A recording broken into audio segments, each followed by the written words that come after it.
الحمد لله نحمده ونستعينه ونستغفره ونؤمن به ونتوكل عليه ونعوذ بالله من شرور أنفسنا ومن سيئات أعمالنا من يهده الله فلا مضل له ومن يضلله فلا هادي له ونشهد أن لا إله إلا الله وحده لا شريك له ونشهد أن سيدنا ومولانا محمدا عبده ورسوله اما بعد قرآن شریف میں ایک دو آیتیں ہیں جن کو سب پڑھتے ہیں. وَيْلٌ لِّلْمُطَفِّفِينَ، بڑی بربادی ہے تطفیف کا پاپ کرنے والوں کے لیے. آپ نے کبھی سنا بھی نہیں ہوگا کہ تطفیف کا پاپ کیا پاپ ہے. شرابی شراب پیتا ہے پاپ کرتا ہے، بدکاری کرنے والا بدکاری کرتا ہے پاپ کرتا ہے، جواری جوا کھیلتا ہے پاپ کرتا ہے. تطفیف کا پاپ کیا پاپ ہے؟ قرآن کہہ رہا ہے بڑی بربادی ہے ان لوگوں کے لیے. پھر اگلی آیت میں قرآن خود بتاتا ہے کہ تطفیف کا پاپ کیا پاپ ہے. اذا اقتالوا على الناس يستوفون واذا كالوهم او وزنوهم يخسرون، جب وہ تول کر اپنا سامان لیتے ہیں تو تلوا کر یا نپوا کر کسی بڑی دکان سے تب تو پورا لے لیتے ہیں. اگر 1000 روپے کا سامان خریدا 10 کلو مثال کے طریقے پر تو مجال نہیں ہے کہ 1 گرام بھی کم ہونے دیں، پورا لے لیتے ہیں. اس میں تو کوئی خرابی نہیں ہے.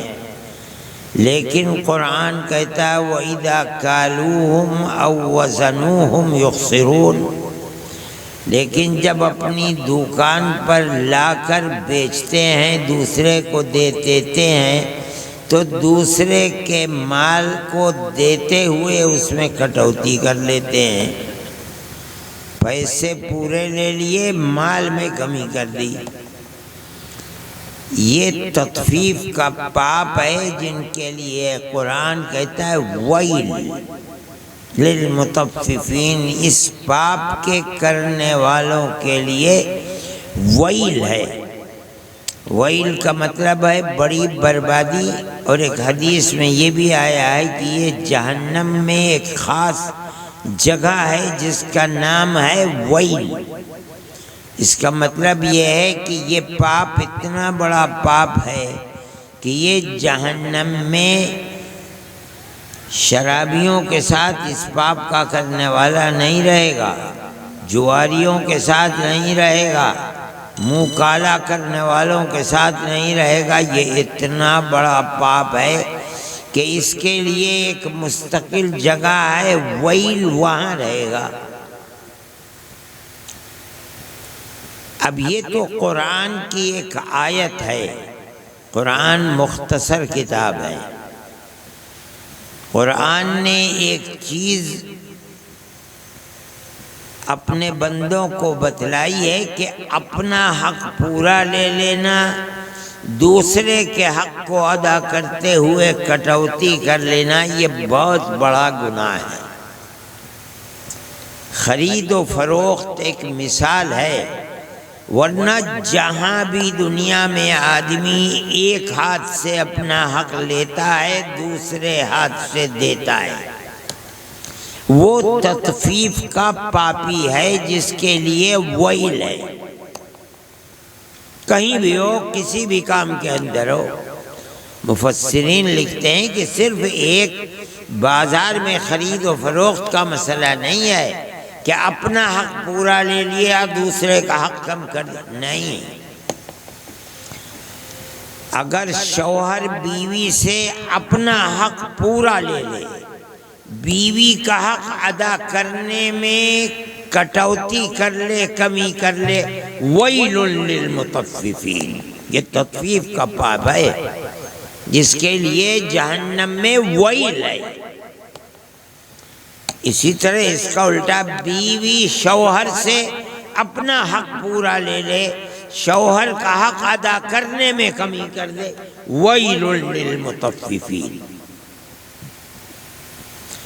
اسی طرح اولاد ماں سے، باپ سے اپنا حق پورا لے لے اور لے کر جوان ہو گئی، اور بدنصیب جب بوڑھے ماں باپ سہارے کے محتاج ہیں تو ان کا حق ادا کرنے میں کمی کر دے، ویل للمطففین۔ مسئلہ صرف خرید و فروخت کا نہیں ہے۔ اب یہاں آئیے، ملازم ہے آدمی کسی کا، اپنی تنخواہ پوری لے لے اور جس کا ملازم ہے حق ادا کرنے میں کمی کر دے، ویل للمطففین۔ اسی طرح جس کا ملازم ہے وہ ملازم سے اپنا حق اور خدمت پوری لے لے، اور جب ملازم کا حق ادا کرنے کا وقت ہے اس میں کٹوتی کر، ویل للمطففین۔ تطفیف کا پاپ کرنے والا کیا یہ نہیں سمجھتا؟ کیا اسے یہ یقین نہیں ہے کہ اس زندگی کے بعد موت آئے گی، موت کے بعد پھر دوبارہ زندہ کیا جائے گا؟ الا یظن اولئک انہم مبعوثون لیوم عظیم، یہ لوگ دوبارہ زندہ کیے جائیں گے ایک بہت بڑے دن میں، بڑے بھیانک دن میں۔ اور وہ دن کیا ہوگا؟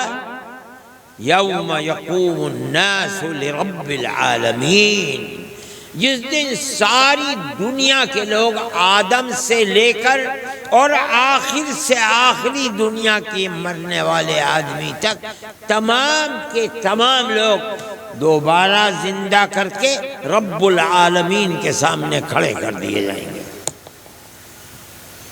کیوں؟ آج جو کچھ دنیا کے اندر کیا ہے اس کا حساب دو،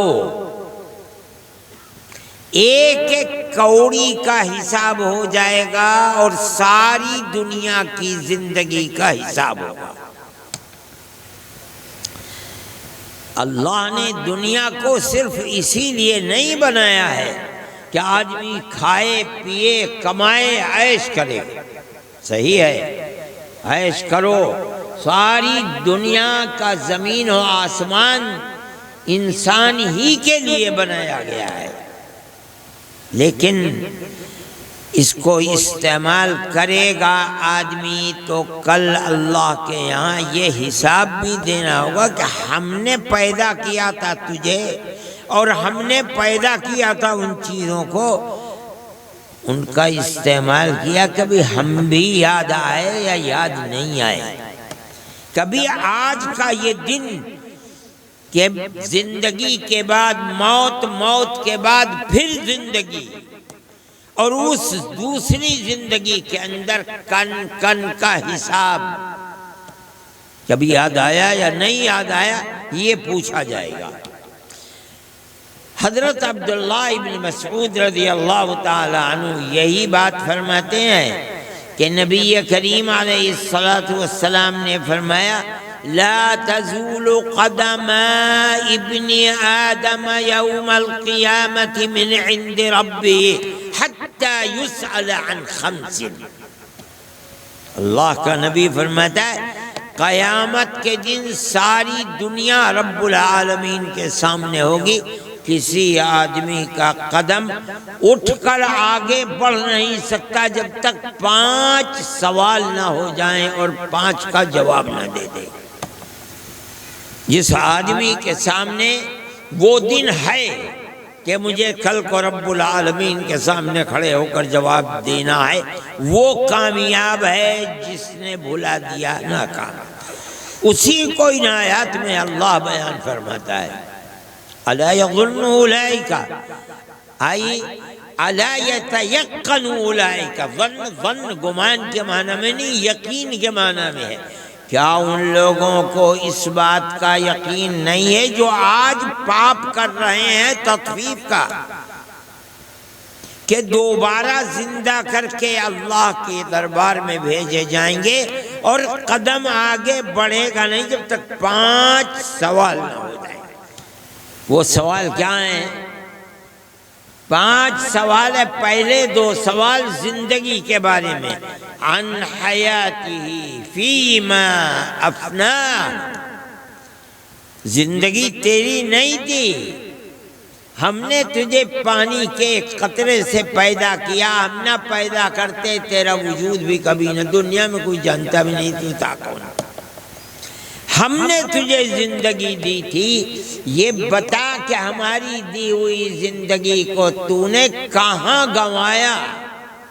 تیری زندگی 50 سال کی تھی، 80 سال کی تھی، 100 سال کی تھی، 150 سال کی تھی، 200 سال کی تھی، ہمیں آج یہ بتا کہ تیری زندگی تیری اپنی نہیں تھی، ہماری دی ہوئی تھی، ہمیں یہ حق ہے۔ ہم آج پوچھتے ہیں بتا ہماری دی ہوئی زندگی کو کہاں گنوایا؟ 100 سال کا حساب آج کوئی کسی کو دے یاد رہے گا، لیکن اللہ کو حساب لینا ہے، دماغ صحیح رہے گا، ایک کن برابر بھولے گا نہیں۔ اچھا حساب صحیح ہے، غلط دیا، کیا دیا، جھوٹ بولا، یہ تو بعد کی بات ہے، ہو گیا۔ دوسرا سوال اسی زندگی کے بارے میں، وَعَنْ شَبَابِهِ فِيمَا أَبْلَاهُ، زندہ تو ماں کے پیٹ سے پیدا اس طرح ہوا تھا کہ اگر کن انگلی رکھ دی جاتی تو آنکھیں باہر آ جاتی، جان نکل جاتی، ہم نے وہاں سے اٹھا کر کے تجھے جوان بنا دیا، اب پہاڑ سے ٹکر لینے کے لیے کھڑا ہو جاتا ہے۔ یہ جوانی ہماری دی ہوئی ہے، ماں کے پیٹ سے جوان پیدا نہیں ہوا تھا۔ آج ہمیں حساب دے کہ ہماری دی ہوئی وہ جوانی تو نے کہاں بتائی ہے، یہ بتا آج ہمیں۔ کبھی تو دیکھتا تھا اپنی آنکھوں سے جنازے اٹھتے ہوئے، تجھے کبھی یاد آیا جوانی میں کہ میری موت بھی آئے گی، مجھے بھی لوگ اسی طرح قبر میں دفن کریں گے؟ آج ہمیں اس کا حساب دے۔ اچھا چلیے ہو گئی، اب 2 سوال اور ہیں، غور کرنے کی بات ہے۔ وَعَنْ مَالِهِ مِنْ أَيْنَ اكْتَسَبَهُ وَفِيمَا أَنْفَقَهُ، یہ بتا ماں کے پیٹ سے ایک پھوٹی کوڑی بھی لے کر باہر نہیں آیا تھا، ہم نے تجھے زندگی دی اور اس کے بعد تجھے کروڑوں کا مالک بنا دیا، یہ بتا ایک ایک پائی کہاں کہاں سے کمایا ہے؟ حلال کمایا ہے، حرام کمایا؟ آج ہمیں یہاں حساب دے۔ وَعَنْ مَالِهِ مِنْ أَيْنَ اكْتَسَبَهُ وَفِيمَا أَنْفَقَهُ، بتا خرچ کہاں کہاں کیا؟ مال تیرا نہیں تھا، تو اور وہ فقیر جو سڑک پر کھڑے ہو کر صبح سے شام تک بھیک مانگتا ہے، دونوں ماں کے پیٹ سے خالی ہاتھ آئے تھے۔ یہ تو ہمارا کرم تھا کہ تجھے کروڑوں کا مالک بنا دیا، اور وہ فقیر ہے صبح سے شام تک بھیک مانگتا ہے، کبھی ملتی ہے روزی کبھی نہیں ملتی۔ ہمیں ہماری عطا کردہ زندگی اور مال کا حساب دے۔ اور 5واں سوال ہوگا وَمَاذَا عَمِلَ بِمَا عَلِمَ، یہ بتا جتنا تو جائز ناجائز اور حلال اور حرام جانتا تھا تو نے اس پر عمل کتنا کیا؟ یہ 5 سوال ہوں گے۔ پہلے 2 سوال زندگی کے بارے میں، دوسرے 2 سوال مال کے بارے میں، اور آدمی کے سامنے اس کی ساری زندگی ہوگی، سب اس کے سامنے ہوگی اور دیکھ رہا ہوگا کہ ہے کیا میری زندگی، کوئی چیز بھولی ہوئی نہیں ہوگی۔ آدمی دیکھے گا، قرآن کہتا ہے ما لہذا الکتاب لا یغادر صغیرۃ ولا کبیرۃ الا احصاها ووجدوا ما عملوا حاضرا۔ ارے کمال کی یہ کتاب ہے کیسی، میرا نامہ اعمال فرشتوں نے بنایا ہے کہ میری پوری زندگی کے بڑے سے بڑے اور چھوٹے سے چھوٹے کسی کام کو اس نے چھوڑا نہیں، لیکن انکار نہیں کر پائے گا۔ لیکن کچھ لوگ ایسے بھی ہوں گے جو انکار کریں گے، کیا ہے اللہ ہم تو بڑے دودھ کے دھلے تھے، یہ کتاب تو جھوٹی کتاب ہے، یہ تو اول سے آخر تک جھوٹ ہی جھوٹ ہے، ہم نے تو کبھی یہ پاپ کیے ہی نہیں تھے۔ قرآن کہتا ہے اچھا الیوم نختم علی افواہہم، آج ہم ان کے منہ پر تھوڑی دیر کے لیے مہر لگا دیں گے، بند کر دیں گے۔ بہت چبڑ چبڑ بول رہا ہے، پھر کیا ہوگا؟ وَتُكَلِّمُنَا أَيْدِيهِمْ وَتَشْهَدُ أَرْجُلُهُمْ بِمَا كَانُوا يَكْسِبُونَ، ہاتھ بولنے لگے گا کہ اے اللہ ہم سے قتل کرایا تھا اس نے، ہم سے چوری کرائی تھی، ہم سے قتل کرایا تھا، پیر کہے گا ہم لے کر کے گئے تھے،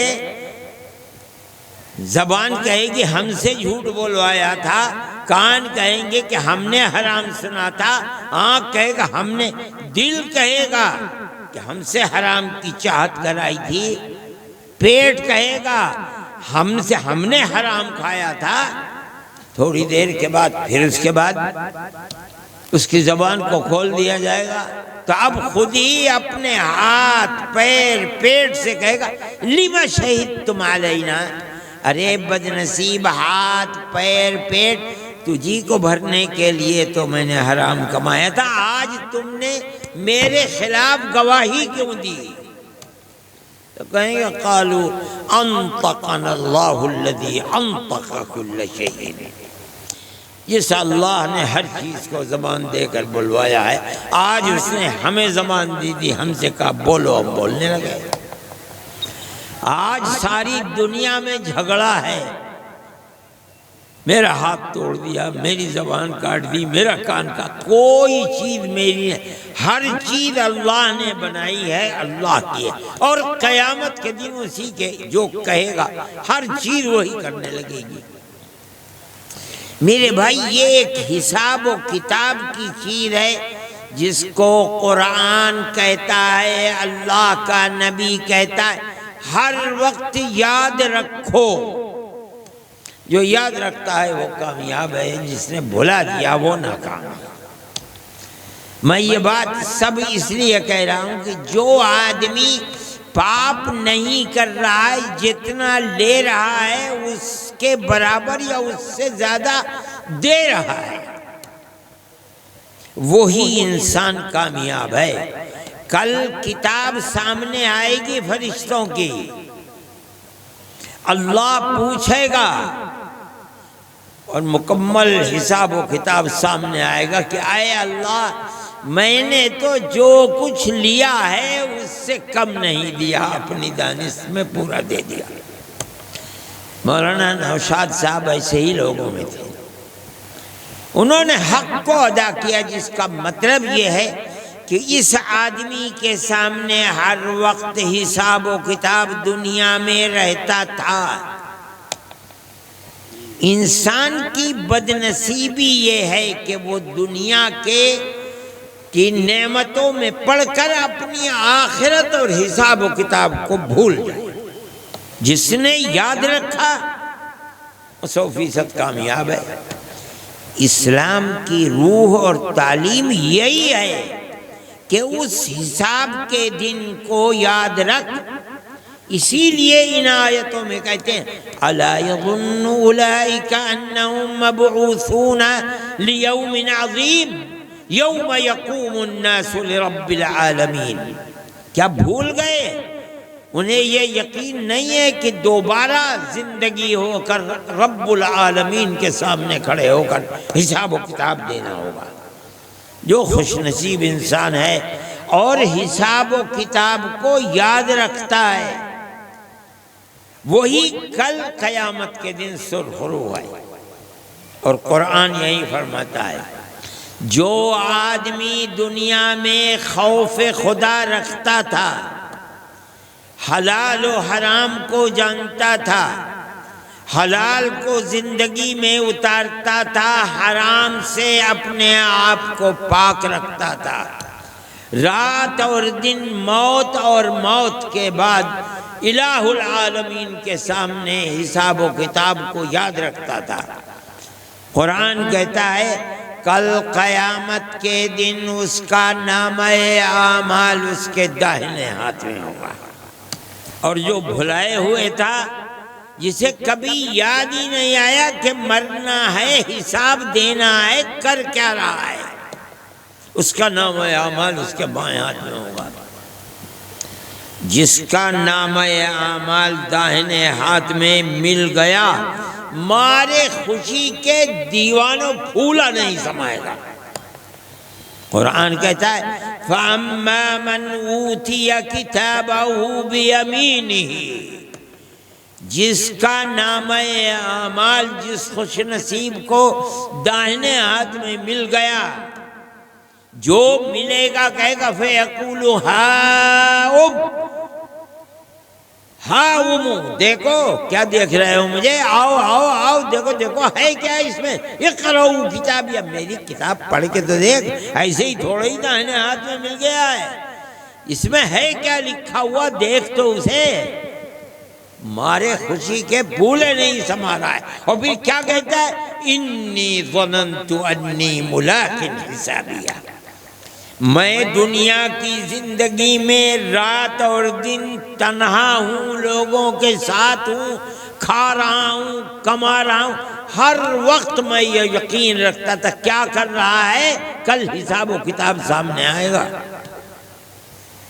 اگر قدم بڑھاتا تھا تو حساب و کتاب سامنے، ہاتھ بڑھاتا تھا تو حساب و کتاب سامنے، کام کرتا تھا تو حساب و کتاب سامنے، ایسے تھوڑے ہی مجھ کو اس کے اندر مل گیا داہنے ہاتھ میں۔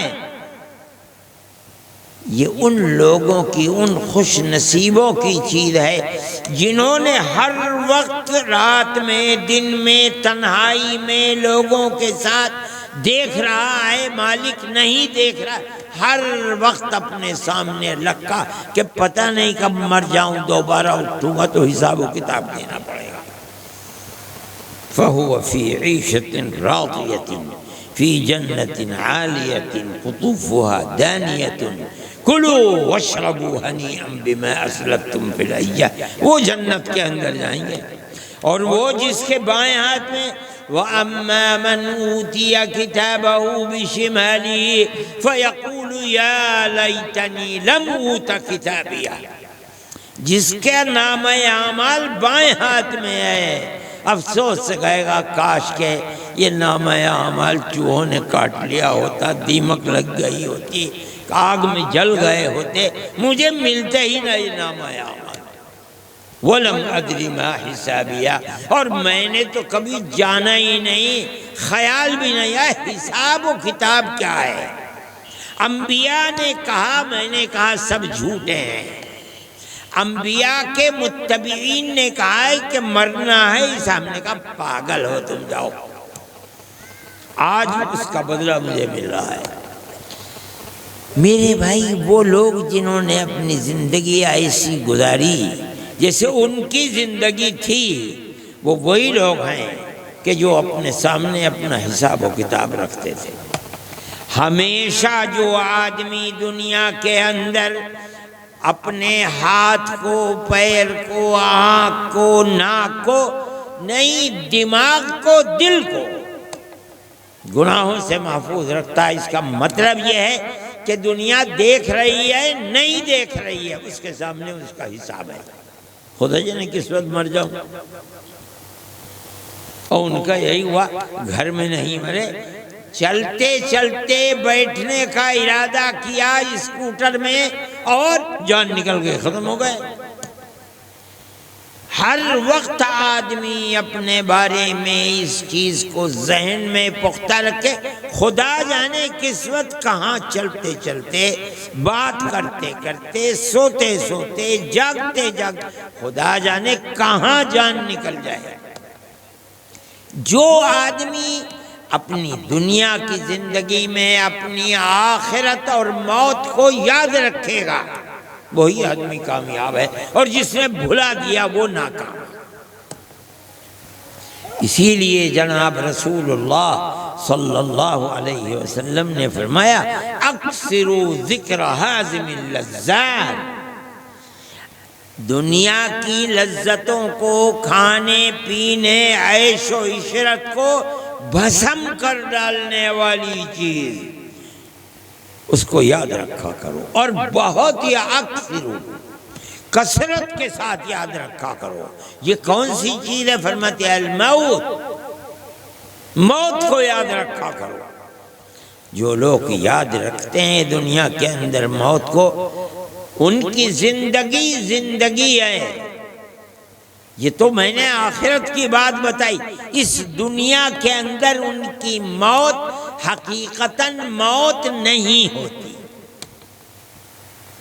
موت تو اس کا نام ہے کہ نہ آدمی کی زبان چل رہی ہے، نہ آدمی کا ہاتھ چل رہا ہے، نہ آدمی کا دماغ کام کر رہا ہے، نہیں۔ وہ آدمی جس نے اپنی زندگی اپنے اللہ کے سامنے موت کے بعد دوبارہ زندگی ہو کر پہنچنا، زندہ ہو کر پہنچنا، حساب و کتاب کو یاد رکھا ہے، وہ دنیا میں دنیا کہتی ہے کہ مر گیا۔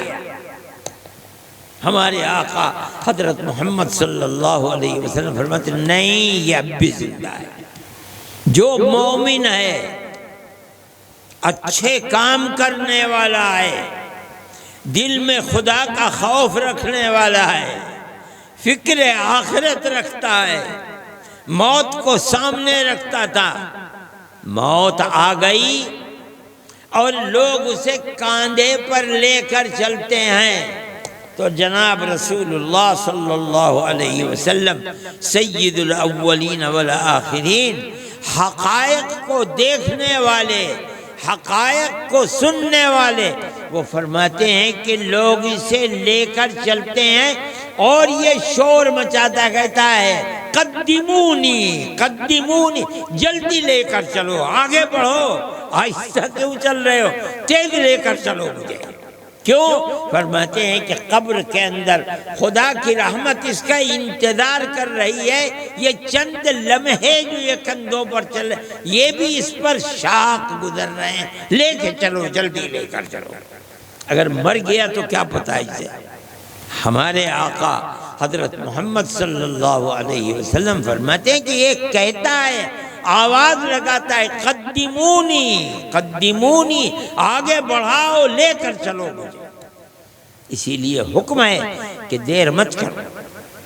اچھا، اب ایک وہ شخص ہے جو دنیا میں حرام کماتا تھا، حرام کھاتا تھا، آخرت یاد نہیں آتی تھی، آخرت کی فکر نہیں تھی، اب وہ مرتا ہے، لے کر لوگ چلتے ہیں، شور مچا، یا ویلہا این تذہبون، ارے ناس ہو تمہارا، کہاں لے کے جا رہے ہو مجھے؟ کیا دیکھ رہا ہے؟ خدا کے عذاب کو دیکھ رہا ہے سامنے۔ جو آدمی دنیا میں اپنی آخرت کی فکر رکھتا ہے اور جس طرح اپنے حق سے محبت ہے، دوسرے کے حق سے ویسی ہی محبت رکھتا ہے، اس کا مطلب ہے کہ وہ موت کو ہر وقت اپنے سامنے رکھتا ہے، نامہ اعمال اس کے داہنے ہاتھ میں ہوگا، دنیا میں موت کے بعد بھی وہ زندہ ہے اور اچھی زندگی سے زندہ ہے، خدا کی رحمت کو دیکھ رہا ہے قبر کے اندر، یہ اچھی زندگی ہے، دوسرا بھی دیکھ رہا ہے مگر وہ خراب زندگی ہے کہ وہ خدا کے عذاب کو دیکھ رہا ہے، خدا کی رحمت اس کے لیے نہیں ہے۔ کیوں؟ اس لیے کہ دنیا کے اندر اسے کبھی خوف آخرت تھا ہی نہیں، حلال و حرام کا امتیاز ہی نہیں تھا۔ میرے بھائی، دنیا کی اس زندگی کا انت اور آخر حقیقت یہ ہے کہ مومن کے لیے بہت اچھا ہے، مگر مومن سے مراد وہی مومن ہے جس کے سامنے خوف آخرت ہے۔ اور اللہ جو بات فرما رہا ہے، الا یظن اولئک انہم مبعوثون لیوم عظیم، کیا یہ لوگ یقین نہیں رکھتے ہیں کہ اس دنیا کے بعد موت بھی آنی ہے، موت کے بعد دوبارہ زندگی بھی آنی ہے، اور جس دن زندگی آئے گی وہ بہت بڑا عظیم دن ہوگا۔ کیا مطلب ہے عظمت کا؟ کہ اس دن ساری دنیا کے لوگ یقوم الناس لرب العالمین، اپنے پروردگار عالم کے سامنے کھڑے ہو جائیں گے۔ کیا کریں گے؟ کیا حساب و کتاب دیں گے۔ فَأَمَّا مَنْ ثَقُلَتْ مَوَازِينُهُ فَأُولَئِكَ هُمُ الْمُفْلِحُونَ وَمَنْ خَفَّتْ مَوَازِينُهُ فَأُولَئِكَ الَّذِينَ خَسِرُوا أَنفُسَهُمْ فِي جَهَنَّمَ خَالِدُونَ۔ وہاں کیا ہوگا؟ حساب و کتاب یہ ہوگا کہ نامہ اعمال دو ترازو کے پلے ہیں، اس پلے میں رکھ دو اچھے، اس پلے میں رکھ دو خراب، کس کا وزن زیادہ ہے اسی اعتبار سے فیصلہ ہو جائے گا۔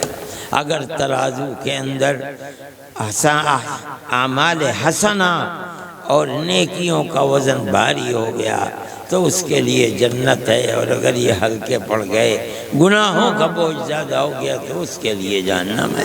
یہی گن کر فیصلہ نہیں ہوگا، بلکہ وزن کا کیا مطلب ہے؟ کس چیز سے وزن پیدا ہوا؟ ایک نماز میں پڑھتا ہوں، دنیا کی نماز، خدا کا خوف کبھی آتا بھی نہیں۔ ایک وہ نماز ہے جو خدا کا ولی پڑھتا ہے، کوئی اسے لگتا ہے کہ وہ ہاتھ باندھے احکم الحاکمین کے سامنے کھڑا ہوا ہے۔ نماز تو ایک ہی ہے، 4 رکعتیں میں نے بھی پڑھی 4۔ وزن گننے میں تو اس طرح کی نمازیں ہو سکتا ہے کہ اس کے مقابلے میں 10 گنا زیادہ ہو جائیں ولی کے مقابلے میں۔ کیوں؟ اس کی عمر کم ہوئی، اس کی عمر 100-110 ہو گئی، اور وہ تو 70 سال کے اندر دنیا سے چلا گیا۔ لیکن وزن عمل کے اندر پیدا ہوتا ہے اخلاص للہیت کی وجہ سے۔ جو کام کر رہا ہے اللہ کی رضا کے لیے کر رہا ہے، جو نماز پڑھ رہا ہے لگتا ہے کہ اللہ اس کے سامنے ہے، سجدہ کر رہا ہے لگتا ہے خدا کے سامنے سر رگڑ رہا ہے۔ وزن یہاں پیدا ہوتا ہے عمل کے اندر۔ آج دنیا میں کسی عمل کا کوئی وزن نظر نہیں آتا، کل قیامت کے دن وزن نظر آئے گا، خود کھڑا ہو جائے گا اور دیکھے گا کہ کون سا پلہ جھک رہا ہے۔ اعمال صالحہ کا پلہ جھک گیا، وہی خوش نصیب ہے، اس کے لیے جنت ہے، اسی کا نام اعمال اس کے داہنے ہاتھ میں ہے۔ جب پل صراط جس کو کہا جاتا ہے اس کے اوپر سے گزریں گے، جو جہنم کے اوپر ہے، جو مومن صالح ہے وہ تو جس طرح بجلی کونتی ہے اس کے اوپر سے نکلیے، وہ ہے جس کا نام ہے اعمال اس کے دائیں ہاتھ میں، اور جو وہاں بد نصیب تھا وہ اس پل سے جہنم کے اندر گرے گا۔ اللہ تعالیٰ کے نبی حضرت محمد صلی اللہ علیہ وسلم کے حوض کوثر کے اوپر پہنچ کر اس حوض کوثر سے پیاس بجھائے گا۔ کون بجھائے گا؟ جس کا نام ہے عمل دائیں ہاتھ میں تھا۔ وہ کون ہے جو دنیا میں ہر وقت آخرت کا خیال رکھتا تھا؟ کدھر نظر ڈال رہا ہے؟ اللہ دیکھ رہا ہے۔ کیا زبان بول رہا ہے؟ سچ ہے جھوٹ ہے؟ کسی کی عزت و آبرو پر حملہ کر رہا ہے؟ اللہ سن رہا ہے۔ جو یہ کر رہا ہے اس کا نام اعمال بھی دائیں ہاتھ میں ہے، اس کا ترازو کے اندر عمل صالح کا پلہ بھی بھاری ہے، وہی صراط کے اوپر سے آگے جا رہا ہے، اور وہی حوض کوثر پر پیاس، اور جنت اسی کی مشتاق ہے۔ کھلی ہوئی ہے، وہی جنت میں جا رہا ہے۔ اور نبی کریم علیہ السلام نے فرمایا کہ تم جس طرح اپنے محلوں کے اندر اپنی آبادیوں میں بغیر کسی کے بتائے اپنے گھر پہنچتے ہو، اس لیے کہ رات اور دن تم گھر کے راستے کو جانتے ہو، یہ جنتی اپنے گھر پر اسی طرح پہنچے گا، کسی کے پہنچانے کی ضرورت نہیں ہوگی۔ یہ بھی اللہ کا انعام ہے اس کے اوپر۔ اس لیے میرے بھائی یہ یقین اپنے دل میں رکھنا چاہیے کہ ہر وقت اللہ دیکھ رہا ہے، سن رہا ہے۔ جو لوگ اپنے اندر اس یقین کو کامل طور پر رکھتے ہیں وہ کامیاب ہیں، اور ہم جیسے جاہل لوگ اگر اس کو بھلا دیں گے تو ہمارے لیے آخرت کی منزل خدا جانے کیسی گزرے گی۔ اگر اللہ نے اپنی رحمت بے کراں اور مغفرت کا معاملہ نہیں کیا تو اگلی منزل بہت سخت اور پریشان کن ہے۔